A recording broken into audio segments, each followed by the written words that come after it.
At least 38 new COVID-19 infections in Thailand have been linked to border jumpers from Tachilek, a town in Myanmar. And that's after 6 more cases were confirmed in the Thai border province of Chiang Rai this morning. All 38 cases are linked to a hotel in Myanmar, which recently became known as a coronavirus hotspot. For the latest, Saksit Sayasambat joins us live from Bangkok. Saksit, what can you tell us about the latest cases? Yes, indeed. As you just said, a total of 38 cases have all been traced back to a hotel in Tachilek in Myanmar, on the other side of the border in Myanmar. And all of these 38 cases are Thai nationals, most of them women who came back to Thailand, mostly through Chiang Rai.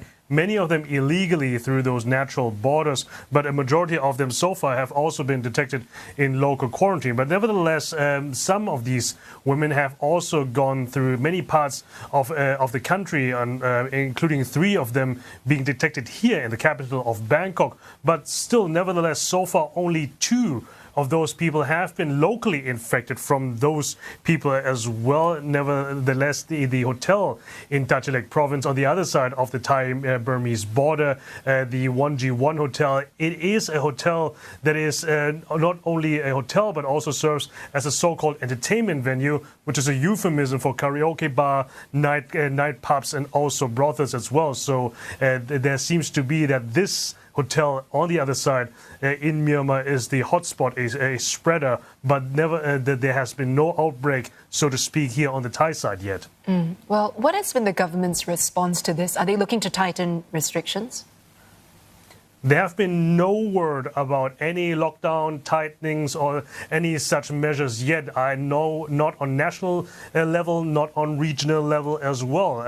Health authorities are insisting that this is not a second wave yet, a second wave that has been feared by many people here in Thailand, even though there are contact tracing as many people as they can, but they have already declared hundreds of people free of risk already. And also, as we just mentioned, only 2 people have been infected by those people here locally. So it seems to be, for the moment, that the health authorities are on top of the situation. Deputy Prime Minister and Public Health Minister Anutin Charnvirakul, somebody who never minces his word, he has called those people that have jumped the border illegally selfish, and he has called everybody who returns to Thailand to go through all the legal channels, and that means a 2-week quarantine.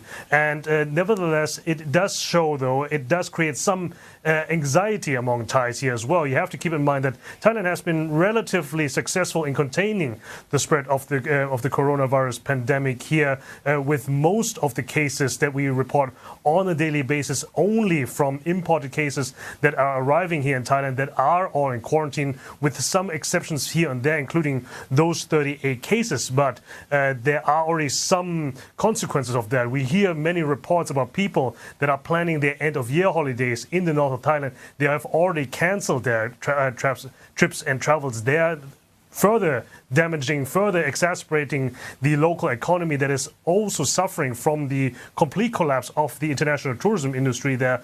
But nevertheless, the authorities are not calling for a second wave. They're not calling an outbreak, and they're also not calling for any lockdowns, and even going so far that they're allowing certain activities that are aimed for the end of the year, for New Year's Eve, to take place there. So as of now, they're on top of the situation, but they are still keeping their guard up. Saksit, thanks so much for that update. That was Saksit Sayasambat reporting from Bangkok.